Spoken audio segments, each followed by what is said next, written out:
में आज हम बात करेंगे टिकारी विधानसभा की।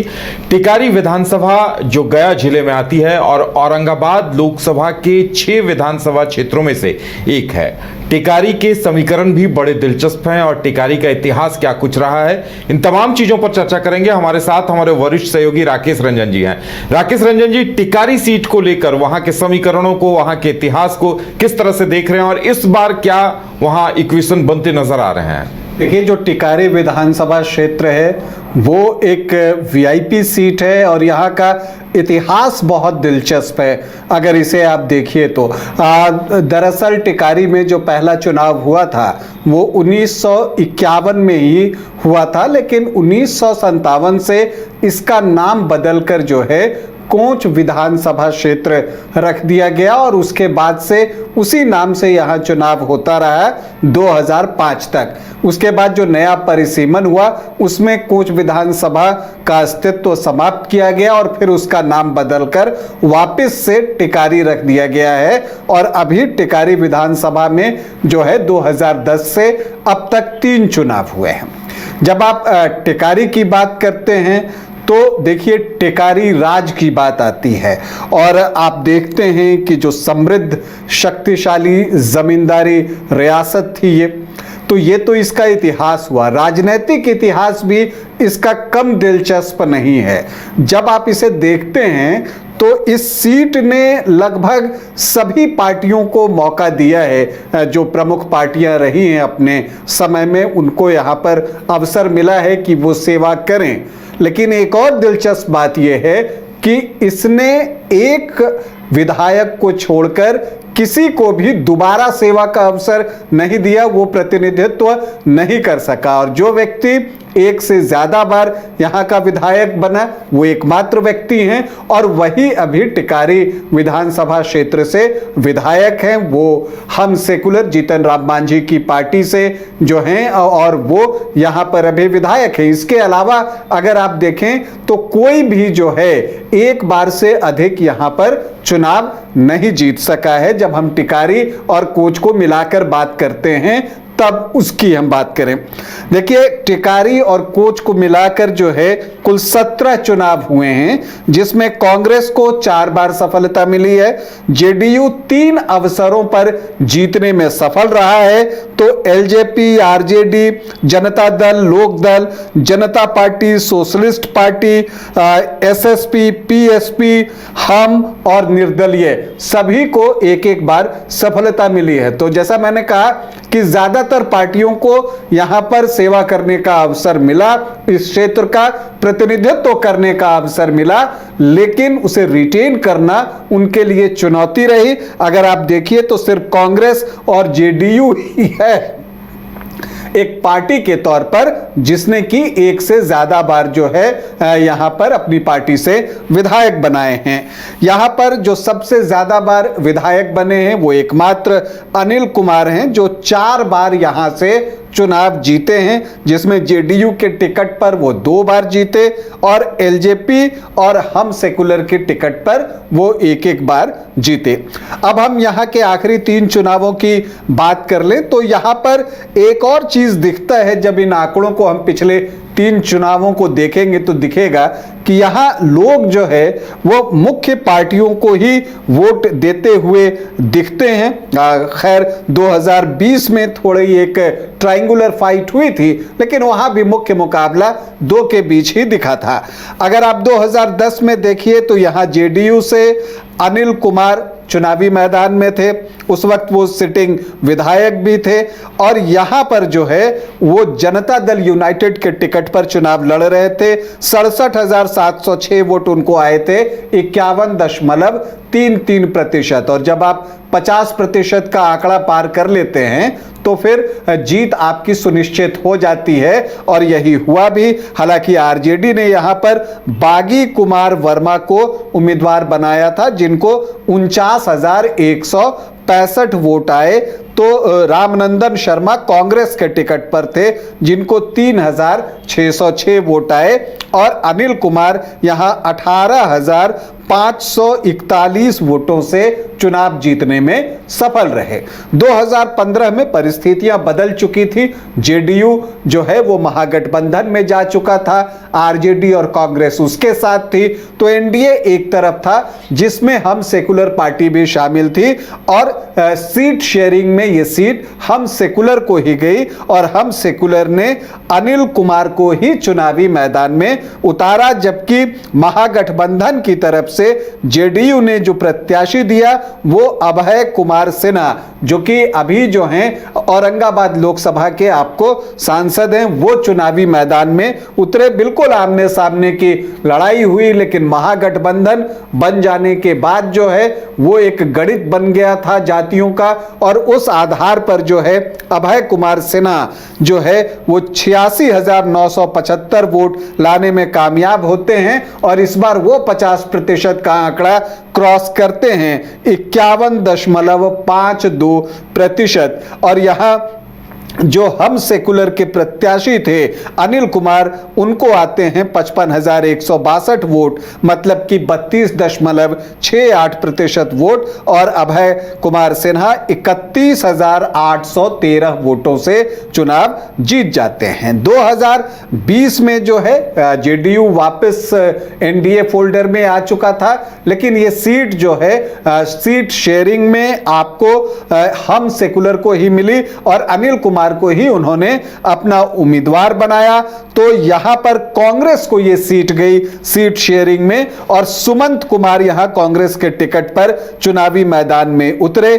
कमलेश शर्मा की भी कोशिश थी कि उन्हें किसी प्रमुख गठबंधन से टिकट मिल जाए, नहीं मिलने पर वो एलजेपी के टिकट पर चुनावी मैदान में उतर गए। और जो पूर्व विधायक हैं जो 1995 में यहां से जीते थे, शिव बचन यादव, वो भी जो है इस मुकाबले को चतुष्कोणीय बनाने के लिए उतरे जरूर, लेकिन वो इंपैक्ट नहीं छोड़ सके। अनिल कुमार को 70,359 वोट आए, मतलब 37.7%। सुमंत कुमार को आए 67,729 वोट। तो जो हार जीत का मार्जिन रहा वो 2,500 से कुछ अधिक वोटों का रहा, 2,630 वोट का।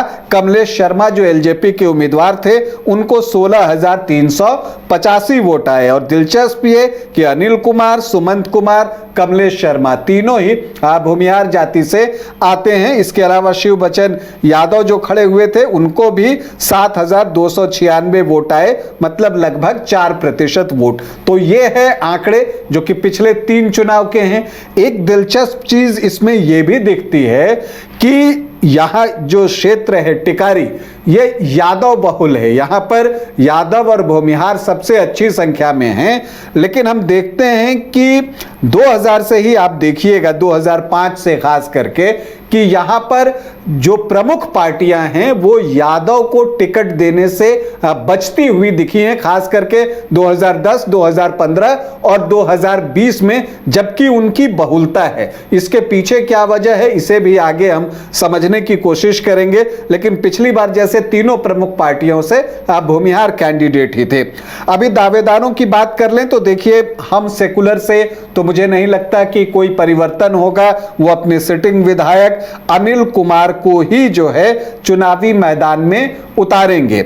जहां तक कांग्रेस की बात है तो कांग्रेस में सुमंत कुमार ने पिछली बार जो लड़ाई लड़ी वो अच्छी लड़ाई लड़ी, वो सिर्फ 2,630 वोट से हारे, तो उनका दावा भी स्वाभाविक रूप से बनता है। लेकिन कुछ बड़े नामों की भी चर्चा हो रही है। अब वो अपने बेटे को चुनाव लड़ाना चाहते हैं, वो आते हैं या उनको टिकट मिलता है या नहीं, ये वक्त बताएगा। इसके अलावा एक सत्येंद्र शर्मा है, पूर्व जिप सदस्य, वो भी प्रयास कर रहे हैं। कमलेश शर्मा हैं, वो भी कांग्रेस से जो है वो चाहते हैं कि टिकट मिले, लेकिन फिल वक्त तो वो जो हैं अभी एलजेपी से पिछला चुनाव लड़े थे। इसके अलावा आप देखिए तो एक मनोज कुमार शर्मा हैं, पहले सेना में थे, और उनकी भी कोशिश है कि कांग्रेस उन्हें टिकट दे। तो दूसरी तरफ आरजेडी से भी कुछ दावेदार हैं, शिववचन यादव जो पिछला चुनाव बीएसपी के टिकट पर लड़े थे, इसके अलावा महेश यादव अपने बेटे के लिए प्रयास कर रहे हैं, एक प्रवीण शर्मा का नाम भी सामने आता है। लेकिन यहां पर यह भी देखना होगा कि अभय कुशवाहा किसे चाहते हैं, क्योंकि उनकी भी इस क्षेत्र में सुनी जाएगी ऐसा दिखता है। लेकिन एक बात यह है कि यह सीट कांग्रेस शायद न छोड़े, क्योंकि जो एक बैरियर बनाया गया है अघोषित रूप से कि 15,000 से अगर किसी पार्टी की हार हुई है महागठबंधन में तो वहां प्रत्याशी बदला जा सकता है या सिंबल भी बदला जा सकता है। तो वो दोनों ही स्थिति टिकारी में देखने को नहीं मिल रही है। तो इसलिए लगता है कि इस सीट पर कांग्रेस ही चुनाव लड़ेगी और सुमंत कुमार ही प्रत्याशी होंगे। अब अगर हम यहां के जातीय समीकरण की तरफ ध्यान दें तो जो यहां एससी वोटर्स हैं, कहने को यह सामान्य सीट है, लेकिन जो अनुसूचित जाति के वोटर्स हैं वो 23.88%, मतलब कि लगभग 24% के आसपास हैं। मुस्लिम 5.9%, मतलब लगभग 6% के आसपास, और यादव जो हैं वो 19 से 21% के आसपास हैं। तो जो एक MY बनता है वो 25 से 27% बनता है। तो जो आरजेडी की सोच होती है या जो महागठबंधन की सोच होती है कि देखिए MY तो उन्हें मिल ही जाएगा, और चूंकि MY इतना स्ट्रांग नहीं है कि वो उन्हें 37-38% तक लेकर जाए, तो वो चाहते हैं कि जो एनडीए के परंपरागत वोटर हैं उस जाति में से ही जो है उम्मीदवार बनाया जाए, ताकि उसके वोट को काटा जा सके, और तब MY तो उनका अपना है तो उसमें ऐड ऑन होकर वो यहां पर चुनावी मुकाबले में आ जाएं। पिछली बार वो चुनावी मुकाबले में आ भी गए थे। तो यही वजह है कि यहां यादव जाति से जो है पिछले 3 चुनाव से हम देख रहे हैं कि प्रमुख पार्टियां टिकट देने से बच रही हैं। राजपूत वोटर यहां 6 से 7% हैं, लेकिन भूमिहार वोटर्स की संख्या यहां पर बहुत अच्छी है, 13 से 14%, कोई 15-16 तक भी कहते हैं। ब्राह्मण 2.5 से 3%, तो जो सामान्य जाति के वोटर्स हुए वो 21 से 23% आते हैं। कोयरी कुर्मी यहां पर 7 से 8%, वैश्य 6 से 6.5%। ये एक अनुमान है जो सारी जातियों की हम बात करते हैं। इसके अलावा जो अन्य अति पिछड़ी जातियां हैं और पिछड़ी जातियां हैं उनका भी मत प्रतिशत यहां पर अच्छा है। तो ऐसी परिस्थिति में देखिए जो परंपरागत वोट हैं वो अपनी अपनी पार्टियों के साथ इंटैक्ट होते हैं। जो आप सेंधमारी करते हैं इस फोल्डर से उम्मीदवार देकर, वो सेंधमारी थोड़ी बहुत होती है। और इसके बाद जो अनुसूचित जाति के यहां पर वोटर हैं लगभग 24%, और जो अन्य अति पिछड़ी और पिछड़ी जातियां बच जाती हैं उनका जो आंकड़ा है ये दोनों मिलकर ही टिकारी में फैसला करते हैं कि कौन विधायक बनेगा। और अब इस बार भी यही चीज होने जा रहा है। आप मानकर चलिए कि अनिल कुमार भूमिहार कैंडिडेट होंगे, सामने से भी भूमिहार कैंडिडेट ही ढूंढने की कोशिश हो सकती है, या इस बार कुछ परिवर्तन होता है किसी अन्य जाति की तरफ, कोयरी कुर्मी की तरफ, चूंकि यहां पर अभय कुशवाहा हैं उसकी तरफ महागठबंधन देखता है। यह देखना जो है वो दिलचस्प होगा, क्योंकि भूमिहार वोटों में से